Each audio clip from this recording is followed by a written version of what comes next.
I do not know what is going to happen next, but I love you guys and thank you. Steve Kerr just whispered a final goodbye to Steph and Draymond as the season slipped away. Now, he is saying that every coaching job has an expiration date. Did the Warriors just fire a four-time champion? What did Kerr say that left Curry shook? Let us dive in. The night the dynasty died on a hot mic. It was April 17th, 2026 in Phoenix at the Footprint Center, Arizona, and the final seconds were ticking away in what became the most consequential loss in Golden State Warriors history since those dark days of losing 50 games a year when the league had zero respect for them. The Warriors were down big. The Phoenix Suns had been crushing them for the better part of 3 quarters, and with roughly 1 minute and 6 seconds left on the clock, with the Suns cruising to a lead that had jumped to around 16 points. Steve Kerr did something on that sideline that the cameras caught for the whole world to see. He pulled Stephen Curry aside, his greatest player, the face of the franchise, and the man beside him for every single championship run, and he grabbed Draymond Green, who just fouled out and got ejected after a nasty verbal fight with Devin Booker, and he pulled them both into a tight huddle with their heads bowed together. Curry stood there, hands on hips. Green was clearly getting emotional, and Kerr wrapped his arms around them, speaking into what he did not realize was a live microphone. I do not know what is going to happen next, but I love you guys to death and I thank you. That was it. That was the moment. 18 seconds of quiet talk between 3 men who built one of the greatest dynasties in the history of professional sports. Within minutes of that clip hitting social media and spreading across the entire globe, every single basketball fan who saw it knew exactly what they had just witnessed. This was not just a timeout. This was not some normal moment after a tough loss. This was something that felt incredibly final. And the sentiment sweeping through social media and every barbershop in Oakland, through every sports talk radio show in the whole Bay Area, was the same feeling distilled into 4 words. It is over. It is really over. The loss itself was an absolute blowout. The final score was 111-96, but the game was decided much earlier. Phoenix jumped on the Warriors with a 33-15 blitz that set the whole tone. Stephen Curry, who had torched the Clippers 2 nights earlier for 35 points, could not find his rhythm, finishing just 4 for 16 from the floor. The turnovers were unrelenting, 21 of them by the time the buzzer mercifully ended the night. When the reporters gathered for the post-game press conference, they asked the question that every Warriors fan at home was already asking themselves. Steve, right over here. Near the end of the game, you and Draymond and Steph shared a group hug. So what was that moment like? Kerr fired back instantly. It was that sharp, dark humor you only get from a coach who spent 12 full seasons surviving these brutal post-game media sessions. None of your business. All right. The media room erupted, but it was that tense, awkward laughter that lingers when someone says something just a bit too close to the painful truth, because everyone in that room knew. Everyone watching at home knew.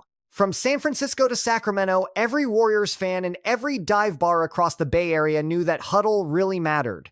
Whatever happened in that huddle marked the end of something massive, and whatever Steve Kerr whispered into that live hot mic, whatever he told Steph Curry and Draymond Green during those final seconds of the season would echo through the entire Warriors organization for months, maybe even years to come.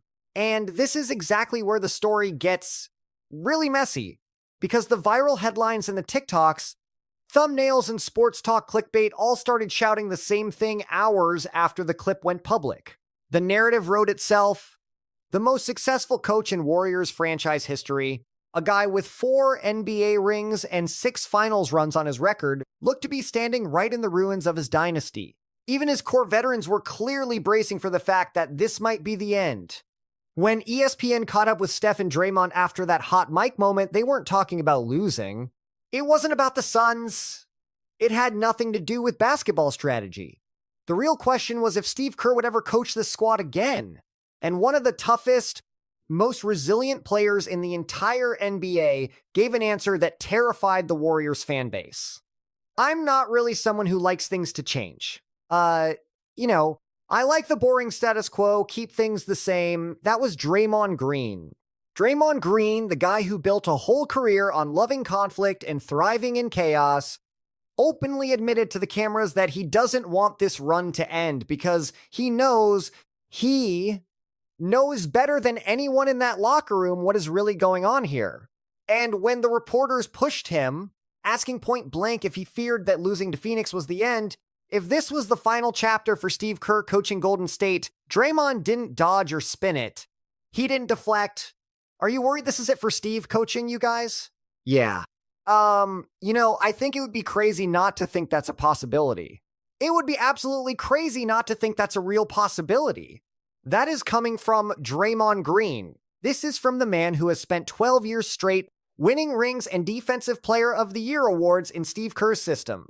The guy who has yelled at Kerr on the sidelines, been yelled at by Kerr in film sessions and hugged him after championship parades, and rode with Kerr through every single high and low of this dynasty. And Draymond, standing there at that podium, he couldn't shake the feeling that this crushing loss in Phoenix marked the final time these three legends would ever share the Golden State sideline. That is the sheer gravity of what went down on April 17th, 2026. It's the weight of a moment caught by a hot mic, broadcast for the entire NBA world to witness. But here's the truly staggering part about this whole mess. The detail that makes this saga feel like the final chapter of a tragic sports novel rather than a typical end-of-season media session is how perfectly the stage had been set for this absolute collapse. This defeat against the Suns wasn't just some freak accident. It wasn't a random bolt of lightning hitting a clear blue sky out of nowhere. This Phoenix disaster was the breaking point of an entire season defined by locker room cracks, mounting tension, and constant controversy. Drama had been building inside the Warriors organization since the first night of play. The Fire Kerr chants had been growing louder for months now.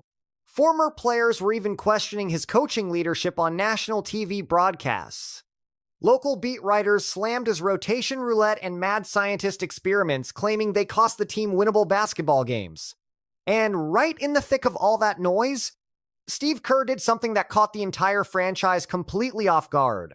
He went on a radio show earlier in the season and dropped a comment that insiders would later call the moment the wheels fell off for good. To grasp the Phoenix meltdown, you have to look back at what happened in January. You need to understand how the dynasty finally started to crumble. The quotes, the failure, and the angry fans who wanted him out. Let's rewind to those cold early days of January 2026. Golden State was sitting right at the .500 mark, with 18 or 20 wins and matching losses, floating in the middle of the Western Conference standings. The Jimmy Butler trade, that huge offseason gamble to give Steph Curry a real partner for one last title run, was finally starting to click.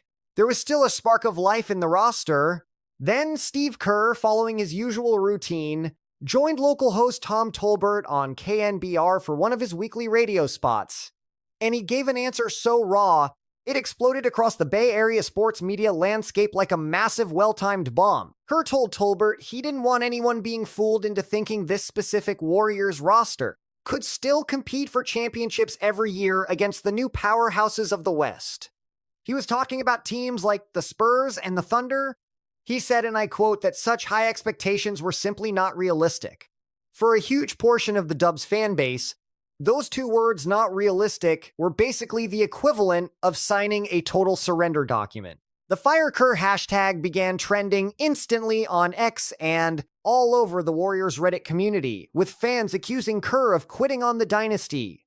They felt he was admitting the title window was shut, that he was telling his players and the fans that their days of contending were over. Reddit threads blew up with titles saying Kerr just admitted the one thing fans never wanted to hear. Local news outlets started publishing. Writers jumped in, questioning if the head coach of a legendary team should ever basically wave the white flag and admit they are finished to the media.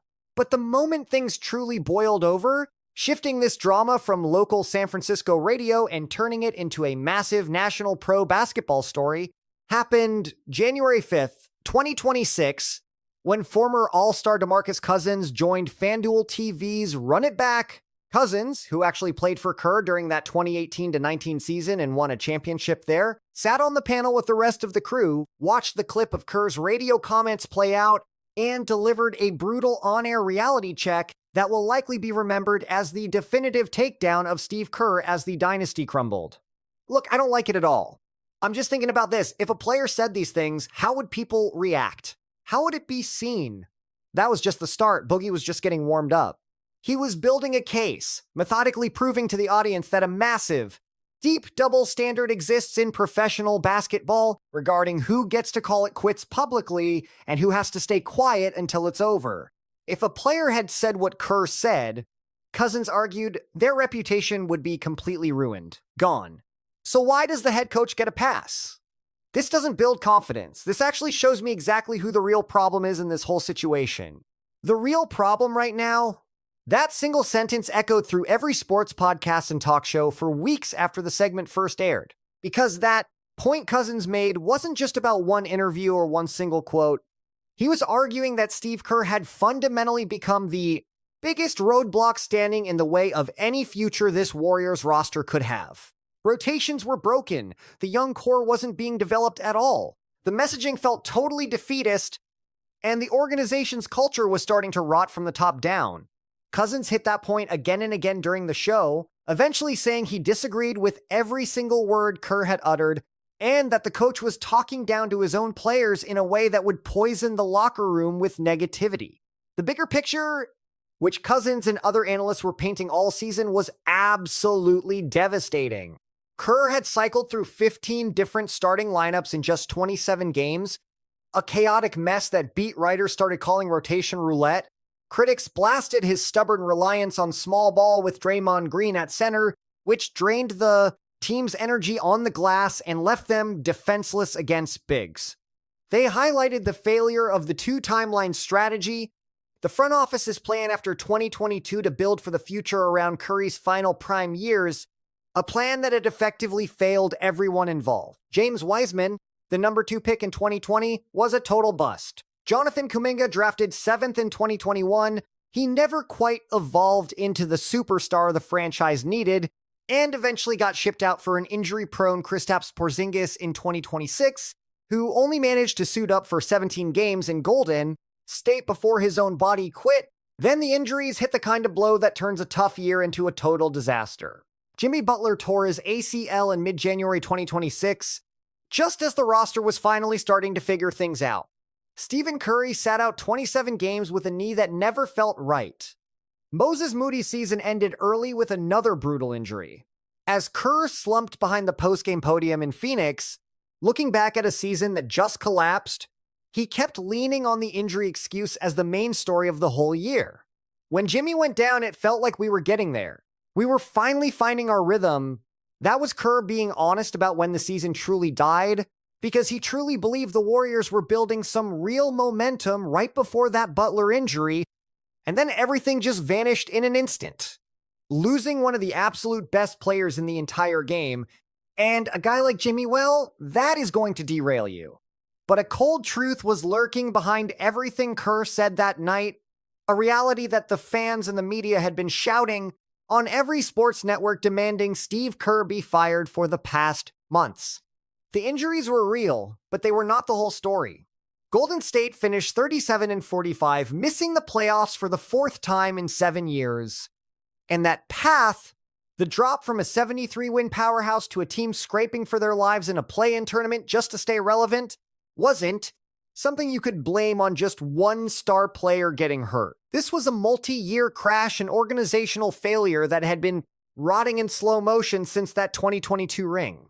The front office had made some terrible roster moves, sure, but the blame always came back to the man on the sideline, the coach whose stubborn devotion to an old system, whose small ball obsession, and whose outdated offense trapped the Warriors in the past while the rest of the league left them completely behind. The noise demanding his firing only got louder as the season went south. By the time they hit the floor in Phoenix for the play-in, a massive chunk of the fan base had already made up their minds. Kerr had to go. The era was over. The dynasty needed a burial, a loud one, so something new could finally be born in its place. What happened in Phoenix just made it official. But what Kerr said at the podium later was a real gut punch. The press conference, the shock, and the end of an era. When reporters finally saw Steve Kerr take the podium at the Footprint Center after the game, his hot mic moment was already blowing up across every social media platform you can imagine. You could feel the tension. Everyone knew whatever he said next was going to be massive because Kerr's 2-year contract extension, that $35 million deal from 2024, was officially up at the end of this season. His future wasn't just a theory anymore. That big question was staring him right in the face at that very moment. When someone asked about his plans for the coming weeks, Kerr dropped an answer that would own every NBA headline for the next 3 days. "I still love coaching, but I get it. These jobs all have an expiration date. Every run has an end, and these NBA positions all have an expiration date." That one line, delivered with the quiet resignation of a man who's clearly made peace with his future, set every sports desk in America on fire just minutes after the presser ended, and Kerr didn't stop there. He leaned right into the emotional stuff that most coaches usually dodge at these events, and he gave the fans one of the most honest, near-farewell speeches ever heard from a coach with his legendary status. When the run ends, sometimes you just need new blood and fresh ideas to take over. New blood, fresh ideas. This was coming from the mouth of the winningest coach in Warriors franchise history, a guy with 4 NBA titles, 6 finals trips, and that 73-9 record. With a career record of 604 wins and 353 losses over 12 seasons. Kerr. He officially became the all-time winningest coach for the Warriors in March 2025 and hit the 600 career wins mark in March 2026, a pace that makes him one of the absolute fastest coaches to hit that number in NBA history. But none of that legacy, none of that history could stop him from admitting out loud that his time might be done. He was right then and there on a live stream watched by millions, basically hosting his own farewell press conference in real time. Then we heard the detail that made the whole situation feel even more jarring, because it turns out Steve Kerr had said something very similar to his players in private just minutes earlier on that same sideline. Stephen Curry, when he finally took his turn at the podium, was asked directly about what Kerr said in that huddle. And Curry, thoughtful as always, gave one of the most emotionally raw accounts of the entire night. He said, "Look, I don't know what is going to happen, but if this is the final time, I just want to cherish this moment.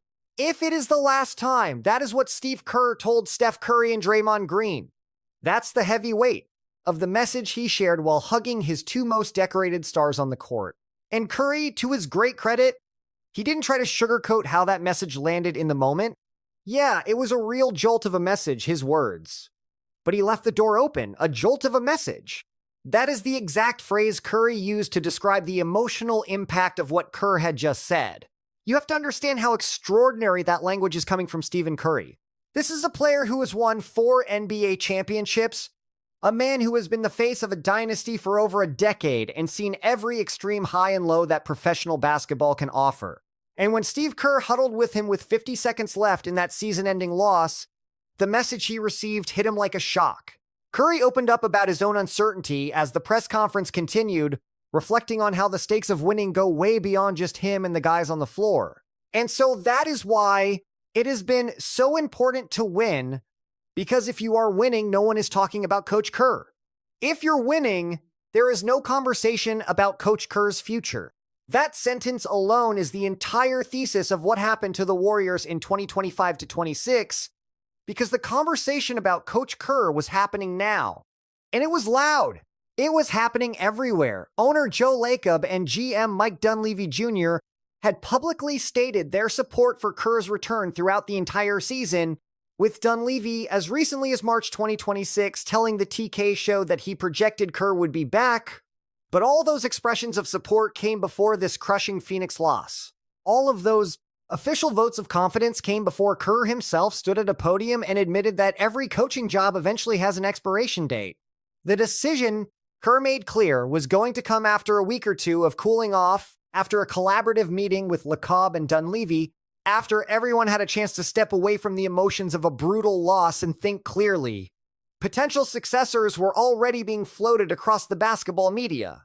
Names like Jerry Stackhouse, the current Warriors assistant, seen as a smooth internal promotion, along with Terry Stotts, another assistant praised for his offensive creativity, had been mentioned as continuity options. More aggressive candidates included UConn's 2-time national champion Dan Hurley, Boston Celtics assistant Sam Castle, and even former Warriors assistant Kenny Atkinson, who had already proven himself winning elsewhere with the Cavaliers. The Ringer and Bleacher Report and every Major NBA outlet were building shortlists in real time, preparing for the possibility that the era was closing. And through all of it, through all the speculation and the noise and the analysts screaming for a change, there was Draymond Green sitting at his own podium, quietly sharing what so many in the Warriors family felt but didn't quite know how to put into words. Draymond, asked about the prospect of life without Steve Kerr as his head coach, gave the most painful answer of the entire press conference, admitting he doesn't handle change well. He prefers sticking to the vanilla status quo. He just hoped whatever came next wouldn't wreck everything that defined his whole professional life. Steve Kerr echoed those same feelings in his own closing remarks, acknowledging that the fear of what happens next weighs heavy on every player. It hits every staff member, every video coordinator, and every assistant trainer too. Every member of the community relations team whose lives depend on the franchise winning. That beer Draymond Green admitted was hitting him during that press conference was a far more honest answer than any carefully scripted statement. Because what was ending right then wasn't just a head coach's tenure. A massive era was ending. An era of small ball genius and those legendary Splash Brothers three-point runs. 4 championships won during a dominant 8-year title window. A franchise that literally changed the entire tactical map of the modern NBA. Whether the final choice leads to a reunion, as Mike Dunleavy had predicted back in March, or the clean break so many vocal fans are now demanding, the truth of April 17th, 2026 inside Footprint Center cannot be changed. The dynasty Steve Kerr built, the one that secured 4 titles, this dynasty that once looked like it would never end, sat there before a hot microphone, telling everyone that every legendary run has to have an expiration date. As the podium lights dimmed and the cameras finally cut away, Warriors fans were left wondering if this Golden State run had officially reached its end, or if, in the silence of a long off-season, one more chapter was being written. Thanks for watching. If you like this video, click on one of the boxes on your screen to watch more basketball content.